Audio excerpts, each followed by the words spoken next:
Hello, bachcho. Let's read this question. So this question says heat content of a body depends on option A is mass of the body, option B is temperature of the body, option C is specific heat capacity, option D is all of the above. Okay, तो चलिए बच्चों अब हम इस question को start करते हैं। तो देखिए बच्चों, इस क्वेश्चन का की कॉन्सेप्ट आप क्या लिख सकते हैं। The key concept of this question is, यहाँ पर हमें क्या बताना है, हीट कंटेंट बताना है। क्या बताना है? Heat content of a body. Heat content of a body को हम कैसे डिफाइन करते हैं। ओके, हीट कंटेंट को हम कैसे डिफाइन करते हैं। ओके, देखिए बच्चों, हीट कंटेंट होता क्या आपका? हीट कंटेंट का मतलब है कि हमें किसी भी बॉडी के करस्पॉन्डिंग कितनी उसने हीट है उसको हमें यहाँ पर डिफाइन करना है। ओके, किसी बॉडी में हमें कितनी हीट देनी है या फिर कितनी हीट उससे क्या हो रही है, एब्जॉर्व हो रही है, या फिर कितनी हीट क्या कर रही है उससे रिलीज हो रही है।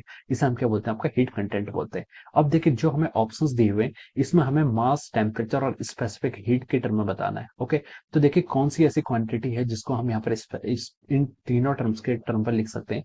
तो हमें यहाँ पर डेल क्यू को बेसिकली डिफाइन करना है। अब देखिए, हमें पता है कि स्पेसिफिक हीट क्या होती है। स्पेसिफिक हीट जिसको हम स्मॉल एस से डिनोट करते हैं या फिर स्मॉल सी से डिनोट करते हैं। ओके, तो देखिए स्पेसिफिक हीट को हम क्या लिख सकते हैं?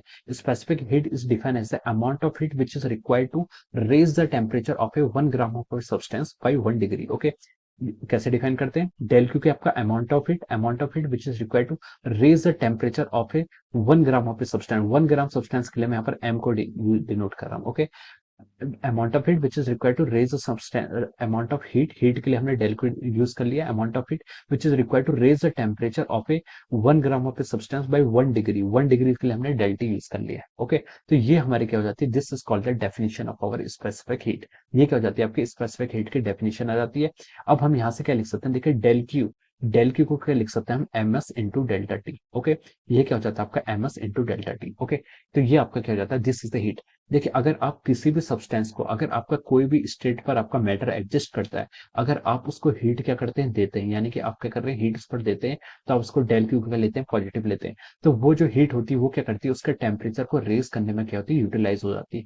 कहाँ पर यूटिलाइज हो जाती है? आपके टेम्परेचर को रेज करने में, डेल्टी को इंक्रीज करने में हीट क्या हो जाती है? यूटिलाइज हो जाती है। तो इसी को हम क्या बोलते हैं? इसका हीट कंटेंट बोलते हैं। किसी बॉडी का हीट कंटेंट बोलते हैं। ओके, अब देखिए, अब हम यहाँ पर ऑप्शंस की तरफ मूव करते हैं। ऑप्शंस में क्वेश्चन ऑप्शन ए में बोला इसने heat content depend upon the mass of the body. Mass पर डिपेंड करता है, तो यस, यहाँ से क्या हो जाए? मास पर डिपेंडेंसी है।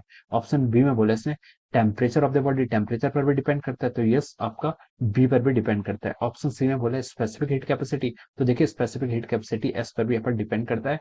डी में बोला इसने ऑल ऑफ दी अबव, तो इसका जो यूनिवर्सल आंसर होगा वो क्या होगा? आपका ऑल ऑफ दी अबव क्या होगा? इसका करेक्ट आंसर हो जाएगा। तो हम लिख सकते हैं कि इस क्वेश्चन के करस्पॉन्डिंग जो आपका ऑप्शन डी है, ऑप्शन डी क्या होगा इस क्वेश्चन के करस्पॉन्डिंग?